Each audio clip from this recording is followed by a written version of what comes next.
Bismillahirrahmanirrahim. Alhamdulillahirabbil alamin.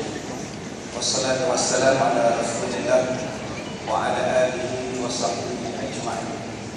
Qala Allah ta'ala fi kitabihil karim, a'udzu billahi minasy syaithanir rajim. Ma nansakh min ayatin aw nunsiha na'ti bi khairin minha aw mithliha. Alam ta'lam anna Allah 'ala kulli syai'in qadir. Sadaqallahu al-'azim. Terima kasih saudara pengajar majlis yang saya hormati, yang bahagia Dato' Ahmad, Abang Johari dan Pemanggilan Datin, yang saya hormati Dato' Fadilah, Dato' Datin, tuan-tuan dan puan-puan muslimin dan muslimat yang dirahmati Allah. Alhamdulillah, pada malam yang baik ini kita berkumpul di stadium tertutup ini, dan saya kena jaga semua tempat, belakang, kiri, kanan. Jadi semua saya kena jaga. Ada bukan 3D, 4D lah, 60, 70, semua kita tengok ni. InsyaAllah pada malam ini kita membicarakan tajuk Rasulullah idola umat. Kita ucapkan terima kasih kepada Bibi Nizul Kucing yang mengajukan program pada malam ini. Tuan-tuan yang dirahmati Allah, bila sebut tentang Rasulullah SAW, kenapa kita wajib menyayangi Rasulullah? Sayang kepada Rasulullah ini wajib. Kena sayang kepada Rasulullah kakak, kena lebih sayang Rasulullah lebih daripada yang lain. Kalau kita cakap kita sayang pada mak, kalau kita cakap kita sayang pada bapa, kalau kita cakap kita sayang pada suami, pada isteri, pada anak-anak, sayang pada Rasulullah lebih daripada. Tidak boleh menyayangi manusia biasa melebihi sayang kepada Nabi Muhammad SAW. Sebab ini perintah Allah. Allah Ta'ala sebut di dalam surah At-Taubah. Allah Ta'ala jelaskan betul-betul, qul man kana aba'ukum wa abna'ukum wa akhwalukum wa azwajukum wa 'ashiratukum wa amwalun iqtaraftumuha wa tijaratun takhshawna kasada wa masakin tardawnaha ahabba ilaikum minallahi wa rasulih wa jihadin fi sabilihi tarabbasu hatta ya'tiyallahu bi amrihi. Katakan Muhammad kepada umatmu, kalau mereka sayang kepada bapa mereka, ibu mereka, anak mereka, keluarga mereka, isteri mereka, ataupun masyarakat mereka, negara mereka, tanah air mereka, perniagaan mereka, apa-apa pun lebih daripada mereka menyayangi Allah, lebih daripada menyayangi Rasulullah, lebih daripada menyayangi berjihad pada jalan Allah, fatarabbasu hatta ya'tiyallahu bi amrihi. Kamu tunggulah, Allah akan datangkan bala kepada kamu. Jadi tuan-tuan, kita takut hari ini apabila kita tidak sayang kepada Nabi SAW, bala ini akan sampai. Kita bersyukur duduk di Malaysia, walaupun pada tahun lepas, hujung tahun bulan Disember, beberapa buah negeri di Semenanjung diuji dengan ujian yang hebat, banjir. 2014 kita diuji dengan kapal terbang hilang, sampai sekarang belum jumpa. Kapal terbang yang ditembak, ujian. Sekarang bulan Februari datang pula ujian kemarau sekarang. Tetapi tuan-tuan kena ingat, ujian yang Allah Ta'ala bagi kepada Malaysia belum lagi sampai pada satu tahap yang Allah Ta'ala uji kepada negara-negara lain. Betul, Allah Ta'ala bagi banjir sampai bumbungnya nampak, bangunan sekolah 3 tingkat tenggelam. Tetapi tuan-tuan, Allah masih sayang rakyat Malaysia, Allah masih sayang kita Malaysia. Kalau di negara lain, kalau banjir, kalau tsunami yang berlaku selepas banjir surut, selepas tsunami surut, ialah mayat-mayat diangkat dan diletakkan di dalam plastik hitam. Di Filipina 4,000 yang mati kerana taufan. Penyelamat hanya datang mengangkut mayat. Di China berpuluh ribu yang mati, di Bangladesh berpuluh ribu yang mati kalau datangnya banjir hebat. Di Pakistan berbelas ribu yang mati. Di Iran 5,000, 6,000 mati. Tetapi di Malaysia Allah bagi banjir. Tidak ada mayat yang diangkat, melainkan 2-3 orang yang lemas, yang jatuh dalam parit dan sebagainya. Menunjukkan bahawa Allah masih bagi peluang kepada kita. Allah masih sayang kita. Kenapa Allah masih sayang kita orang Malaysia? Sebab mungkin salah satunya kita menyayangi Nabi Muhammad SAW. Masih lagi kita sambut Maulidul Rasul.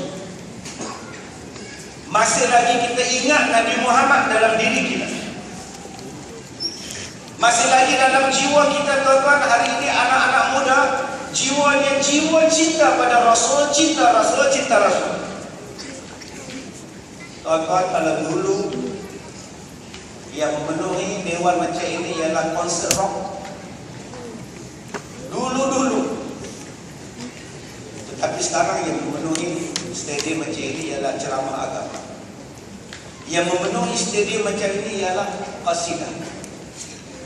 Tuan-tuan cuba perhatikan di sekeliling tuan-tuan. Yang hadir ceramah malam ini, setengah atau separuh daripadanya adalah anak-anak muda. Yang akan petah saya ni kompok 100%, seorang pun belum kahwin. Anak muda semua. Subhanallah, Masya Allah. Menunjukkan bahawa kita sampai sayang kepada Rasulullah inilah, tuan-tuan, menyebabkan Allah tahan balak jangan sampai. Ada beberapa sebab kenapa Allah tidak menurunkan balak bencana yang dahsyat-dahsyat seperti dulu. Dulu zaman Nabi Nuh alaihissalam banjirnya habis gunung tenggelam. Yang terapung-apung di lautan banjir itu hanya kapal Nabi Nuh. Kalau dulu umat Nabi Lut melakukan homoseks, lewat, diterbalikkan buminya, diterbalikkan tanahnya, dihentam dia, sehinggalah sekarang menjadi laut mati yang sangat dalam. Tidak boleh tumbuh sebarang tumbuhan, tidak boleh hidup. Balak yang Allah Ta'ala turunkan kepada umat Nabi Saleh, apabila ingkar kepada Nabi Saleh, Allah turunkan puting beliung. Seolah-olah tidak pernah wujud masyarakat di kampung atau di negeri umat Nabi Saleh alaihissalam. Tetapi umat Nabi Muhammad ini, tuan-tuan, Allah Ta'ala berikan keistimewaan kepada kita. Sehinggalah ada beberapa sebab kenapa Allah simpan balak, Allah tahan balak, Allah ejabkan kepada kita. Yang pertama, kerana apa? Kerana adanya anak-anak muda yang hatinya melekat kepada agama, anak-anak muda yang hatinya melekat kepada Islam, anak-anak muda yang hatinya melekat pada masjid nombor 1. Sebab itu kita ucap tahniah pada PBB, bukan pertumbuhan bahasa bersatu. Tahniah pada Datuk Abang Jo kita, program untuk anak-anak muda. Kalau dulu anak muda, tuan-tuan, Masya Allah, zaman rock, seluarnya koyak sini, lututnya koyak, baju t-shirt, rambutnya panjang. Dulu kau umpama bunga yang mekar di hatiku, ku harap kau mekarlah selama-lamanya. Sekarang tak ada. Kau umpama bintang menyinari hidupku, ku harap kau terus bersinar. Dulu. Sekarang sudah lain. Soharatil nur muayyad fi zuhurin Nabi Ahmad, ya hanana Nabi Muhammad, zalikal fadlu minallah.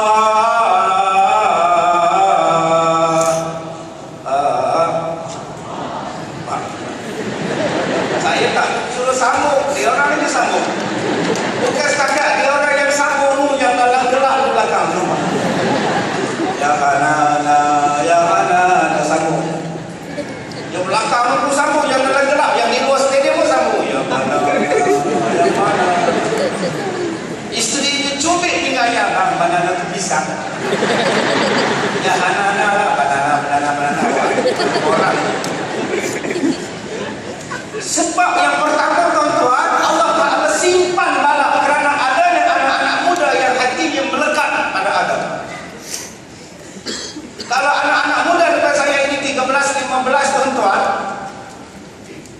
pergi ke kelab malam, pergi ke taman hiburan, pergi lepak-lepak, saya tak heran.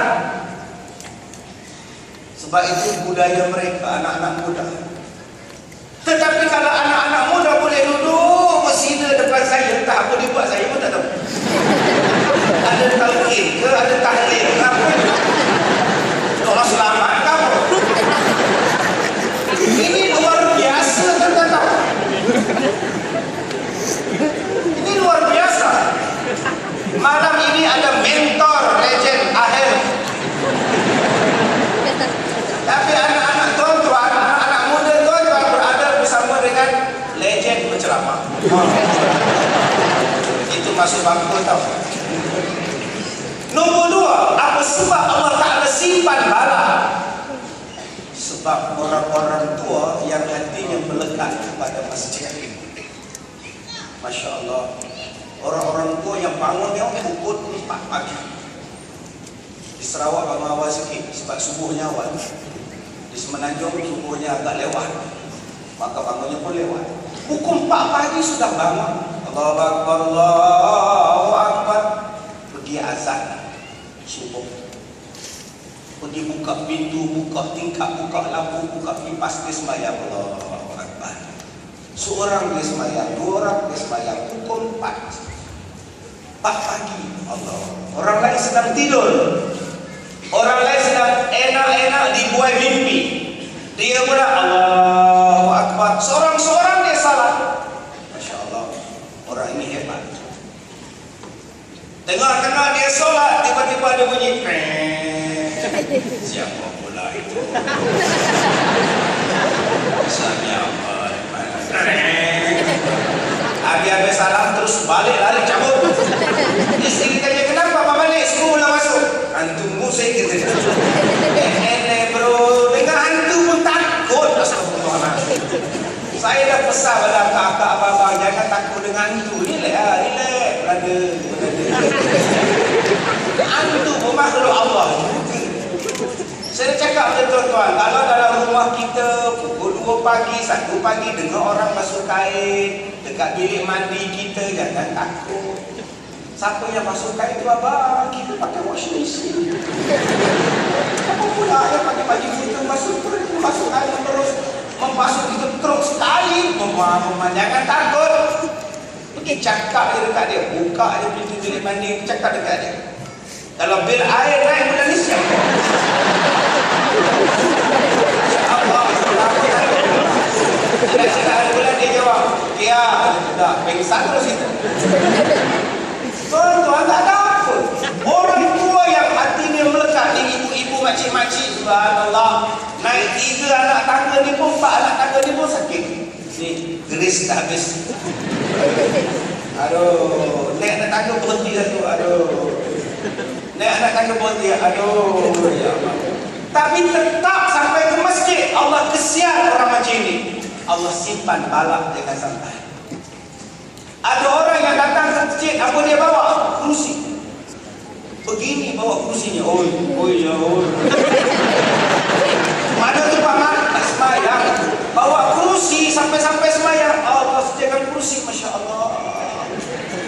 Kita yang sihat tak pergi masjid. Pakcik yang sihat, orang tua yang sakit, orang tua pakcik yang sakit, makcik yang sakit sampai. Malu kita tak?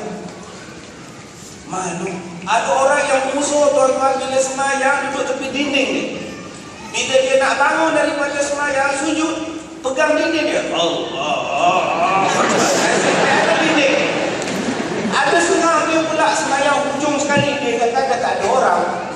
Dia semayang sah hujung, dekat-dekat dengan dinding lagi 4. Tak ada orang dah.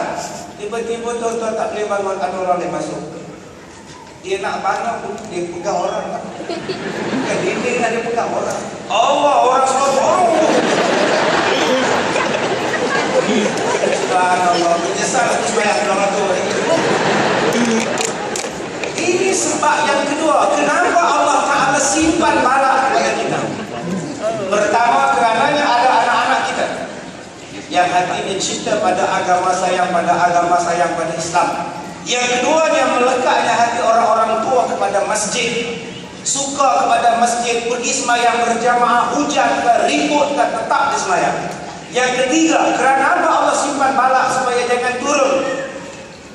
Kerana adanya. Coba saya diam. Sekarang saya diam. Tuan-tuan dengar apa? Salah itu. Jadi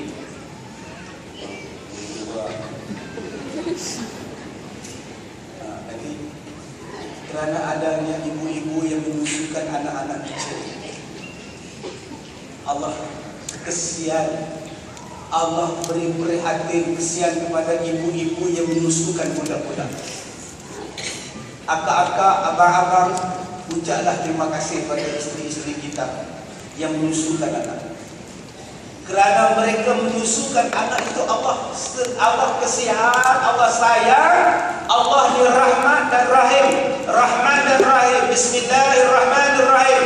Allah kesian pada ibu-ibu yang melahirkan anak, yang menyusukan anak. Balak tak turun. Sebab tu yang di sini yang mana boleh bersalin, salin lah lagi. Umur baru 30-an, salin. Umur baru 40-an, balon. Apa masalahnya?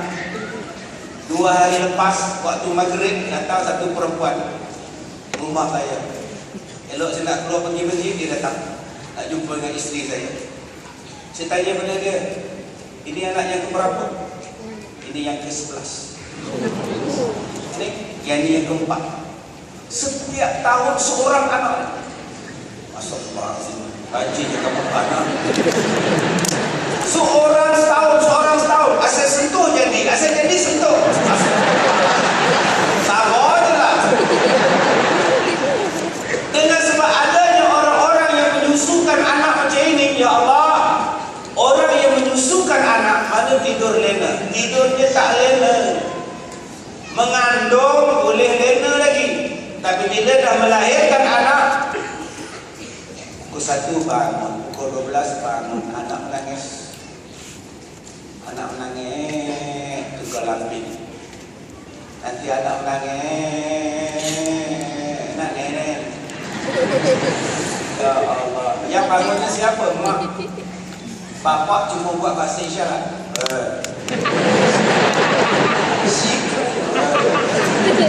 Anak-anak susu beli baju.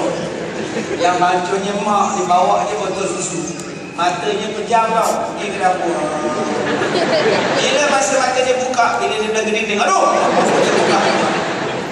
Yang bangunnya mak begini baju susu. Tak akan dapat yang benar tak. Sekarang dah tak boleh tu. Sekarang mak saya telah. Wah, asyik betul mak sekarang. Dulu-dulu mak lepas dia goncang-goncang botol, dia tak dapat tanya. Baru dia bagi, sekarang mak separuh baru dia datang. Oh, seksa betul jadi mak tahu. Masa dia tengah menyusukan anak dia tu, mata dia pejam. Anak bapak pula cakap, oi mak, nak nenek. Yang bapak tu pun anak nak nenek, bapak nak nenek.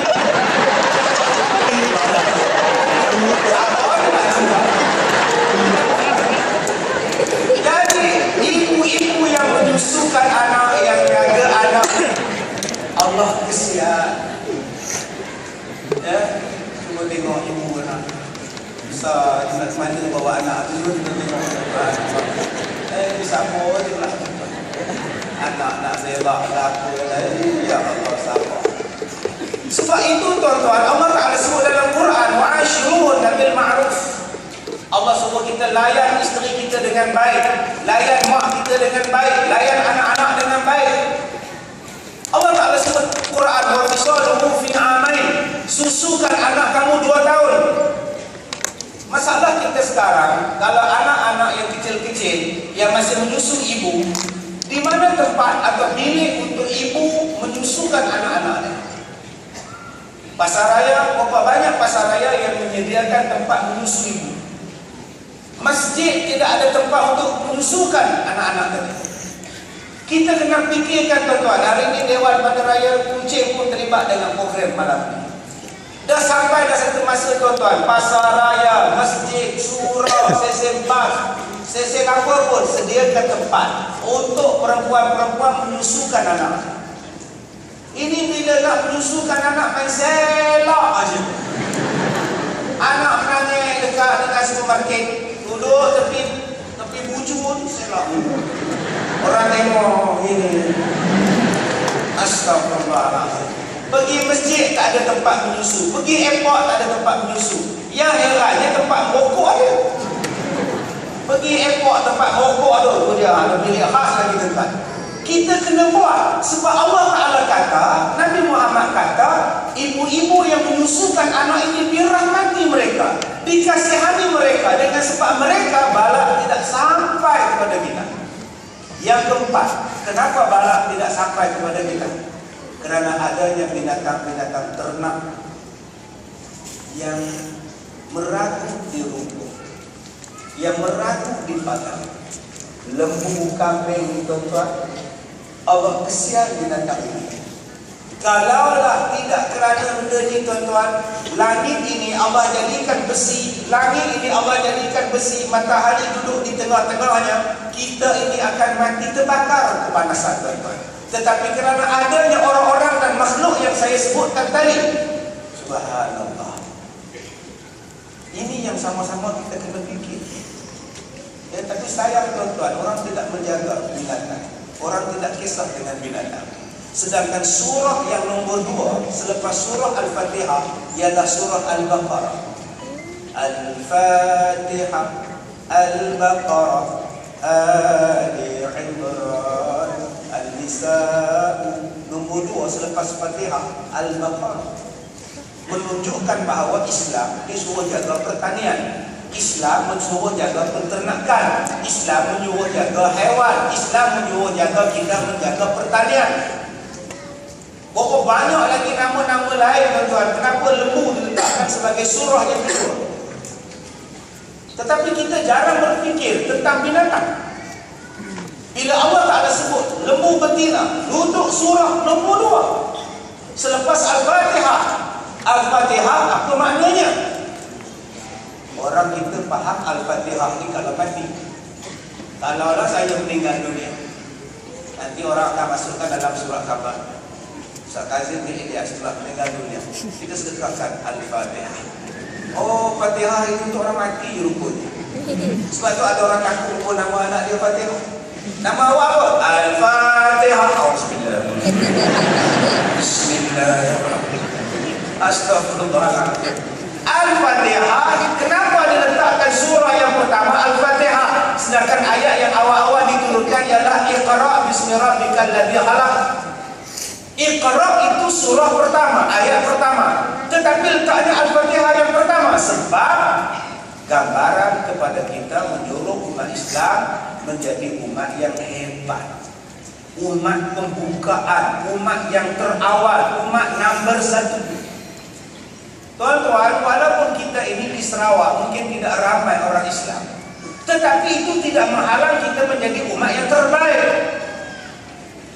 Bagaimana nak menjadi umat yang terbaik? Ilmu. Bagaimana nak menjadi umat nombor 1? Ilmu. Bila kita ada ilmu, bila kita ada pengetahuan, kita boleh membina diri yang hebat, keluarga yang hebat, bangsa yang hebat, negara yang hebat. Tapi sayang umat Islam hari ini tidak disibukkan dengan ilmu, disibukkan dengan politik. Belajar elok-elok dekat universiti, pergi ayat tunjuk perasaan, tunjuk perasaan, tunjuk perasaan. Akhirnya ilmunya terjejas. Bangsa-bangsa lain, tuan-tuan, dia tak terlibat dengan politik. Kerjanya membaca, kerjanya study, sampai berjaya. Bila dia berjaya, dia menguasai ekonomi, dia menguasai kedoktoran, dia menguasai teknokrat, dia menguasai korporat, dia menguasai politik, dia menguasai segala-galanya. Orang kita pula, tuan-tuan, tidak habis 24 jam politik. Ini yang jadi masalah pada kita. Suruh belajar politik sampai tahap ini. Nak dengar ceramah pun tanya, Ustaz Kazim itu belah mana? Aduh, siapa ceramah malam dekat studio Ustaz Kazim? Dia belah mana Dia belah mana Belah mana Saya jawab senang aja, boleh belah. Sibuk tanya belah mana. Kita bercakap hari ini soal nak menjadi umat terbaik, ekonomi yang terbaik, politik yang terbaik, menjadi umat yang terbaik. Sebab tu nama dia Al-Fatihah. Kita tak nak jadi umat nombor 1 hisap dada yang paling ramai, nombor 1 jual dada paling ramai, nombor 1 repeat paling ramai. Kita tak nak jadi nombor 1 buruk, kita nak jadi nombor 1 terbaik. Nak menjadi nombor 1 terbaik mesti ada ilmu, mesti ada akidah yang kuat, mesti ada agama yang kuat. Tapi kalau kita asyik mencari salah orang, asyik berpecah belah, bila nak jadi kuat? Sebab itu tuan-tuan, musuh-musuh Islam, bagaimana nak menjadikan umat Islam itu lemah?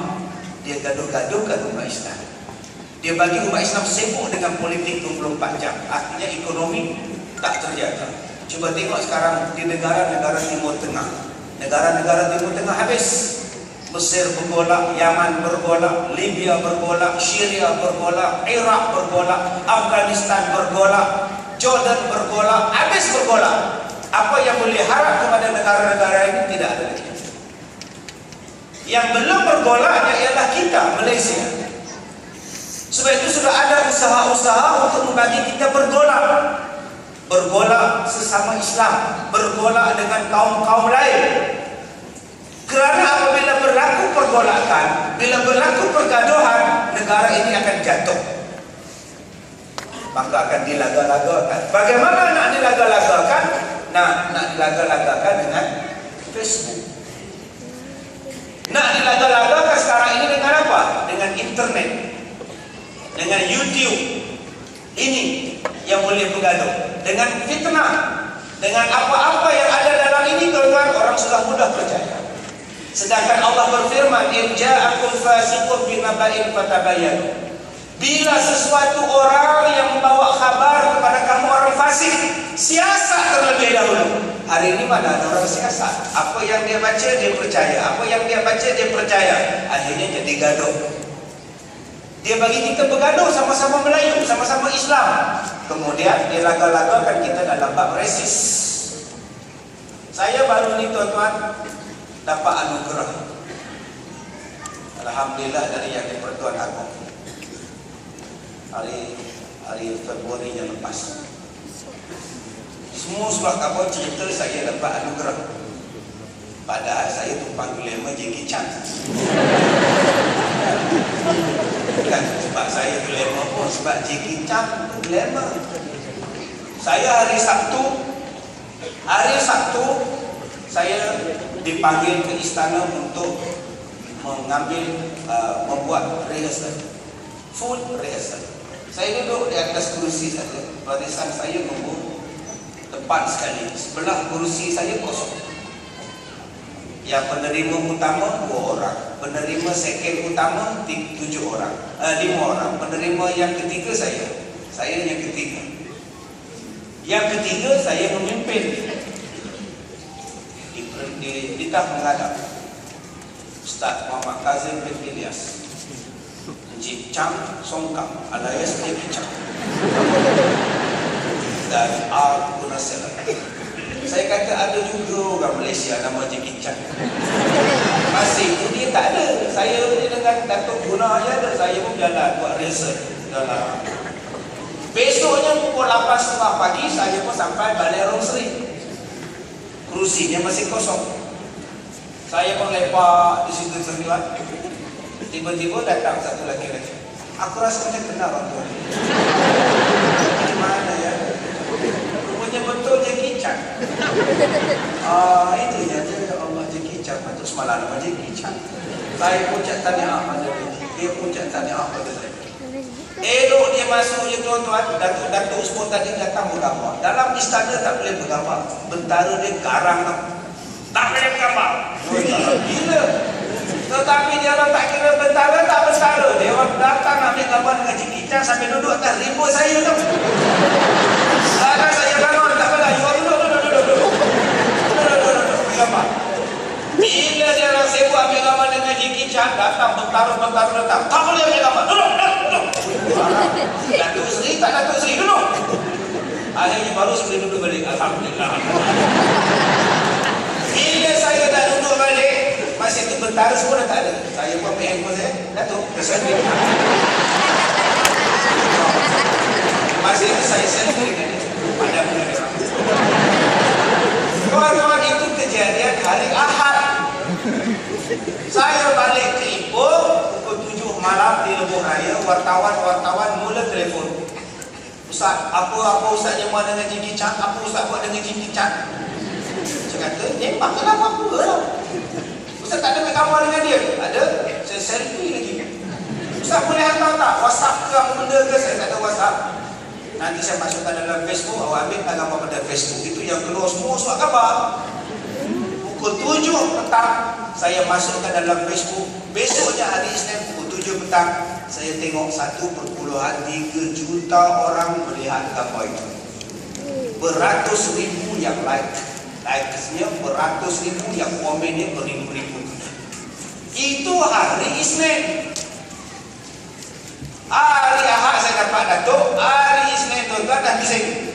Ustaz Kazim ceramah perkauman. Ustaz Kazim ceramah resis. Ada laporan dibuat terhadap Ustaz Kazim. Saya pun tengok masa bila pun ceramah resis. Saya pun tengok dia orang hantar kat saya.